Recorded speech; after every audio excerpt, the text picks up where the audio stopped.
Hello. We got a lot of Dragon Ball news this week, including also Dragon Ball The Breakers and Dragon Ball Xenoverse. And, well, the main story is about numbers that you could not believe.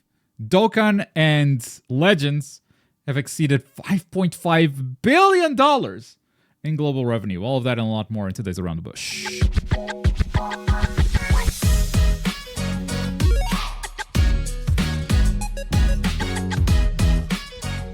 What is going on, everybody? Welcome to another Around the Bush. It is Friday, April the 12th, 2024.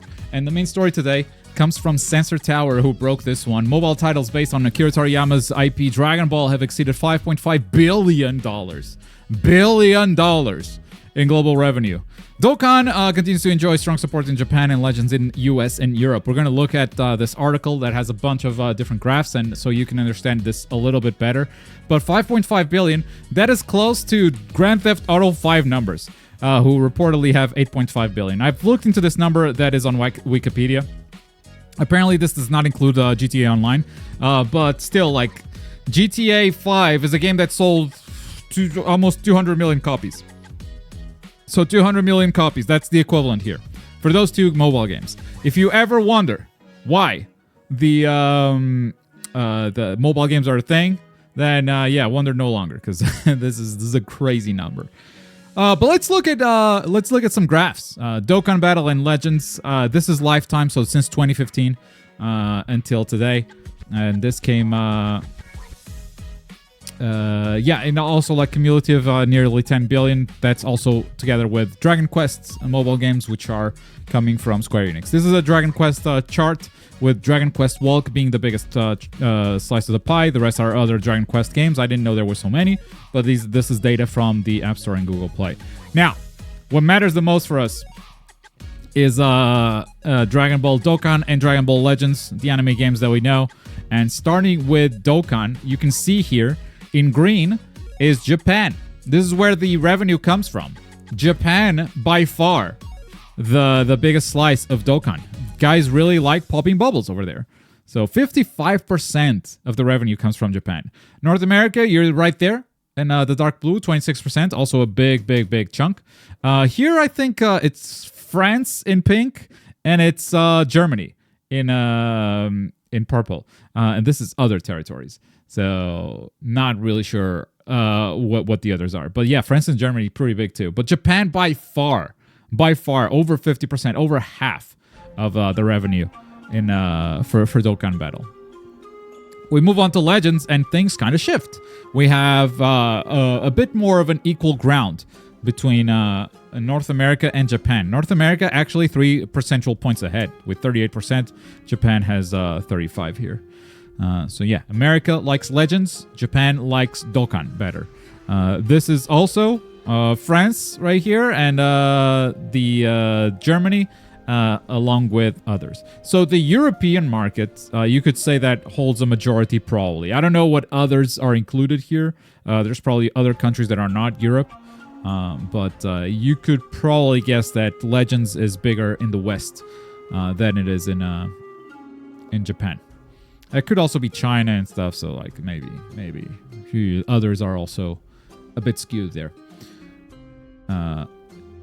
So they go into more details, and this is kind of fun because they go into age groups, and age groups are cool. So we have in green ages 18 to 24. Then we have 25 to 34. Then we have 35 to 44. And then we have 45 to 54 and over 55 years old. Okay? So in Japan, the audience is actually quite older, with the biggest chunk being 35 to 44-year-olds. Like, quite older than most countries. You could say that maybe like from 25 to 45 is the biggest chunk, for sure. It's a lot younger audience in other countries. This is America on the second line. When you can see like 30% are below 25 years old, but the biggest chunk is definitely from 25 to 34, which I think is like most people watching in chat. The colors, it's satisfying. I like graphs. This is Furansu, so France is pretty similar to America, maybe slightly younger. Germany, much younger. 40% are below 24 years old. And the last one here is actually England. So England entering the charts for the first time, pretty similar to France, with an older segment here. So 25 to 34, they don't think it's cool, but then they think it's cool again as they get older. This is specifically for Dokkan Battle. If we go into Legends, same graph. And it is a lot older demographic here in the UK. A lot older demographic. Also older in Japan by comparison. So yeah, Bubbles don't really do it for the older kids. They leave that behind in favor of Legends. And that is kind of the research that came around. So these are crazy numbers. If you know, sometimes I feel like we forget how much money these games make. Because we spend all this time talking about good games, and then the bad games make all the money. So it's demoralizing to see, but that's the reality of business. In other Dragon Ball news, some new characters are coming out for Xenoverse 2. And Xenoverse 2 is adding 2 Dragon Ball Super characters. Android 18 Super, so the tracksuit 18 is going to make it in. And also Videl from Dragon Ball Super, which a lot of people were surprised by. I think this is the first time we've seen Videl Super in any video game. So that's kind of cool. She's got Seal combination, which is a special flurry. And yeah, Xenoverse still very much alive. This is, of course, part of their Future Trunks update that they announced earlier, coming out spring 2024. So DLC, Future Saga, Chapter 1, additional playable characters. That's 2 of the playable characters they're adding. Assumedly, this comes out before May 24th, because that's when the PS5 version comes out, and it feels like, oh, it's available now, then spring update comes, then Xenoverse comes to the new consoles, and then there's more stuff in the future. So I would assume these 2 characters are coming out before May 24th. And finally, in Dragon Ball news, Dragon Ball The Breakers Ranked begins now. So Season 5 Ranked is going to start. Season 4 was the first season where they had Ranked. They added a Ranked game mode. Basically, every time you play a match, your rank goes up. And now they're doing it for Season 5 as well.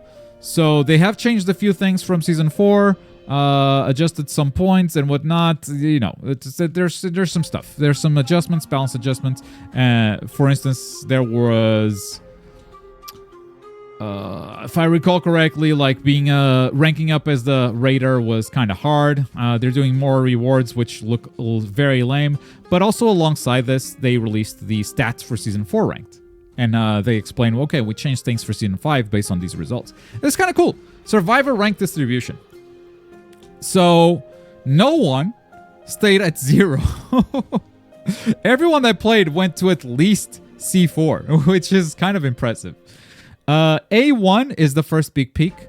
And I believe that players that were a certain level or above automatically got assigned to A1 rank.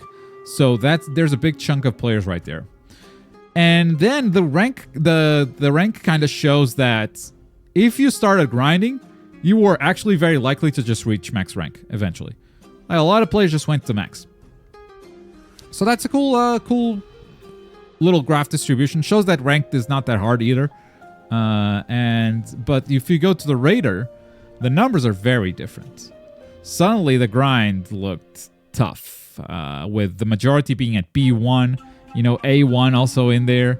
And basically, victory in matches had very little impact on Raiders' rank increasing or decreasing. We have made an improvement to this in accordance with the above in order to prevent excessive deviation from the Raider, which players in the upper ranking advanced during Season 4. The amount of points required for each rank between the group S and Z1 has been adjusted. So they definitely looked at these graphs and made some adjustments. There's more graphs! Today is the day of graphs! The 1.4% that stopped at Z4 is so funny. Yeah, man. Just couldn't clutch it. Match results. So, match results is cool. Because people keep saying that all Raiders are broken, Survivors are broken. Well, you have numbers to look at now. Okay? So, total. For the Survivors. Survivors won 20% by total victory, so defeating the Raider. Raider total victory. Sorry, this is Raiders. Yeah, okay. This is Raiders. Survivals are down there. So for Raiders won by total victory, defeating all the Survivors. Partial victory, you know, defeating Survivors, but actually getting some of them escaping. And then Raider loss.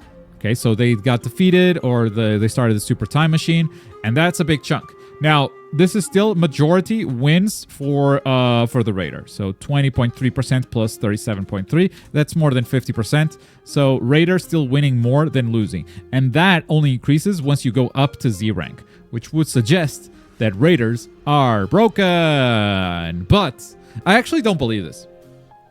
I think the problem with Dragon Ball The Breakers is that you cannot play in a party if you ever want to play as a Raider. So a lot of survivors are just playing solo, and they're not coordinating. I think a well-coordinated team of survivors is impossible to beat. But that's not the reality of Dragon Ball The Breakers. That's not how the game is played.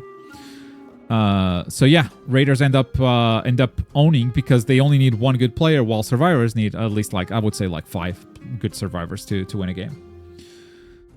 Survival rate. The survival.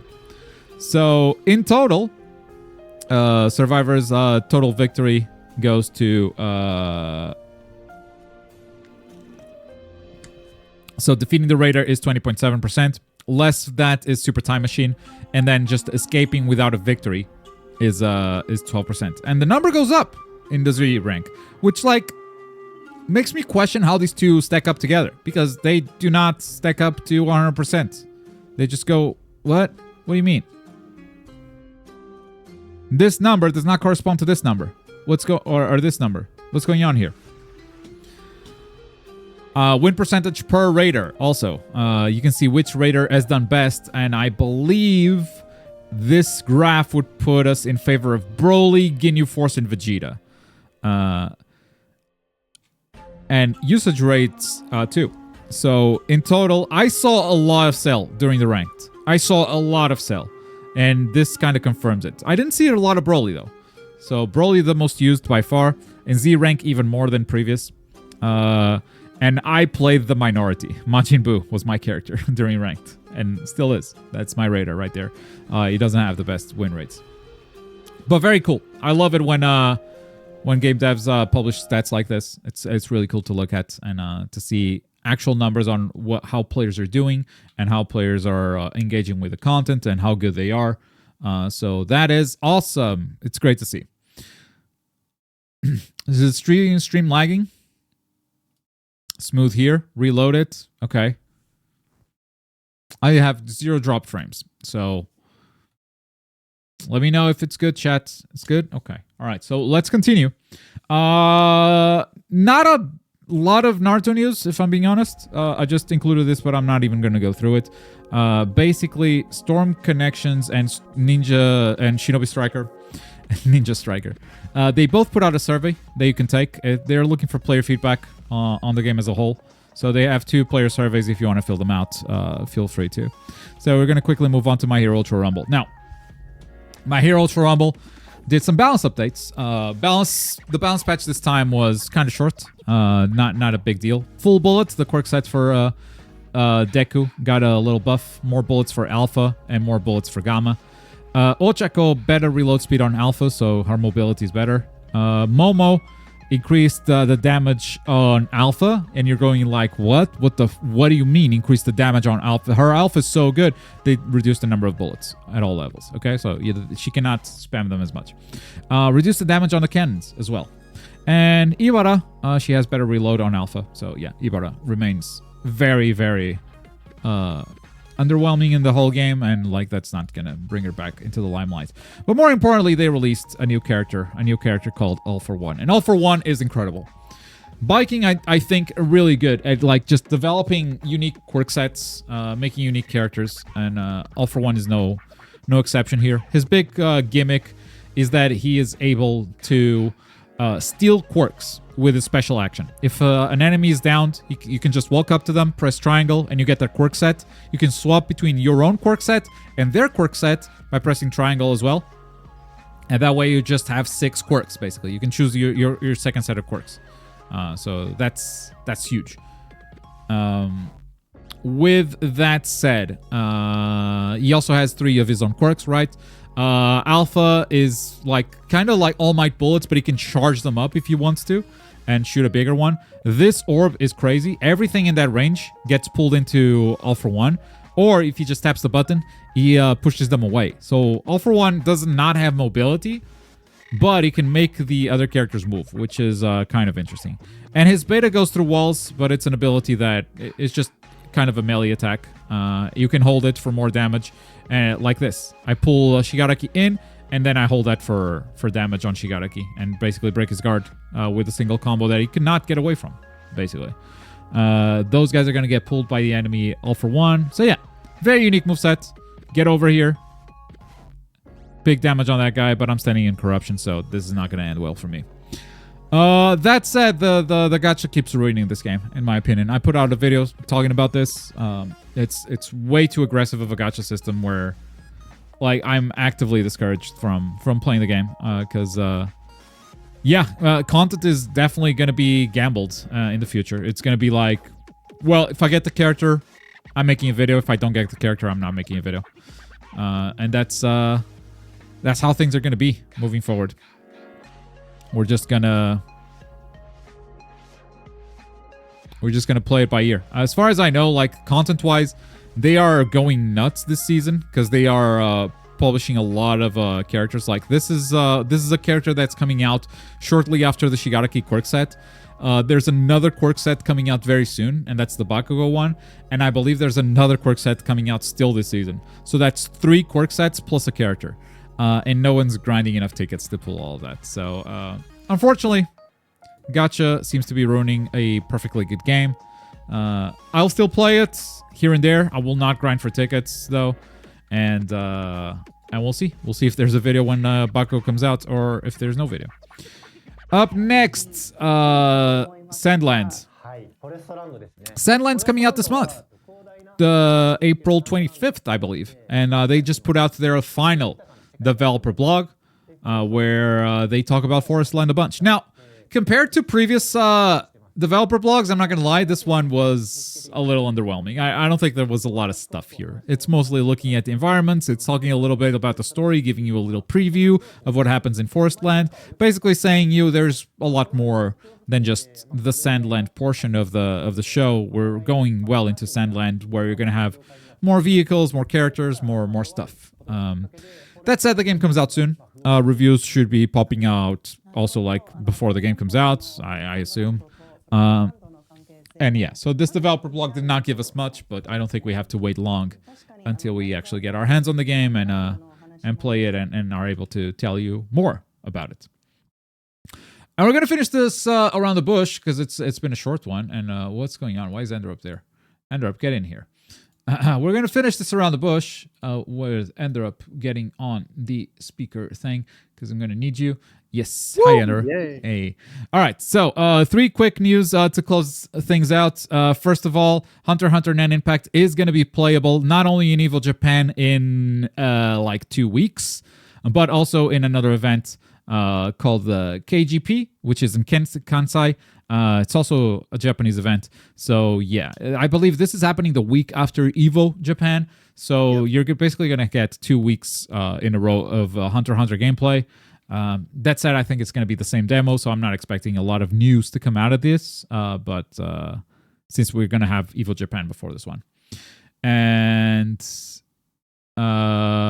also, moving on to MiHoYo news, and this is why I pulled Ender up in here. PlayStation 5 technical test is coming to ZZZ. You can sign up now. There's a sign-up address on their Twitter. This beta has been playable on PC, I want to say like 3 times already. Now they're finally doing it on PlayStation 5 as well, in case you want to try out ZZZ. And finally, Ender up, what is 4.6 all about for Genshin Impact? Oh boy, it's time to team up with the Fatui to defeat the Fatui. That's... Yeah, I feel like a sense of deja vu here. I don't know. I feel like the Fatui have been teaming up with Fatui and defeating Fatui. I've seen this before. I mean, it's this one's family related, I guess. Now we're like with because like the 3 characters teaming up with are like children adopted by the Fatui, and like it's the interrelations, I guess, instead of just defeating the person who's being the asshole of the month that day. At the same time, we also get to play the person we defeat. My favorite part. Of course. They're always cool. Something to do with some Sumeru characters, how like they gained some of their powers, scientifically. New bosses, hide and seek comes, well, prop hunt comes back, but in a new form. Not exactly sure what changes until that comes out. Right. And then there seems to be some like Riscarini type mode. Right. Yeah, that shows up towards the end, right? So were we talking like in terms of content here? We're talking like new character. We're talking new character quests, most likely, right? Yeah, new like Archon quest plus character quest. Yeah, new Archon plus character quest, sweet, and we're talking a new event. Yeah, new events. Yeah, sweet. Old events updated, new events in general. Right. As you said, like we're going back to Sumeru. There's a lot of desert stuff in this trailer for sure. And then we can actually skip ahead to the final bit where it shows all the game modes and stuff. There's a rhythm game. They saw the Fortnite and went, we're going to do the rhythm game too. They've been doing that. Oh, my bad. They didn't see the Fortnite. Man, I'm taking credit. They're ahead of the Fortnite. How dare you? True. So ahead. Photograph 2 types of dogs. Sounds like a fun quest. There's some music stuff and whatnot. Yeah, but that's gonna do it. It's kind of a short around the bush, short news week too. I think the Dragon Ball money stuff was super interesting. So is the Breakers breakdown of like stats and ranked and whatnot. Love it when devs do that kind of stuff. But yeah, if you want to watch these shows live, don't forget to catch them on Twitch. We usually do Q&A before the show now, so we're actually just sitting in chat and talking a bunch before Around the Bush starts. So yeah, come through to the Twitch if you want to watch it live and ask questions and talk. If not, thanks for watching, and catch you guys next week for more Around the Bush. Bye bye.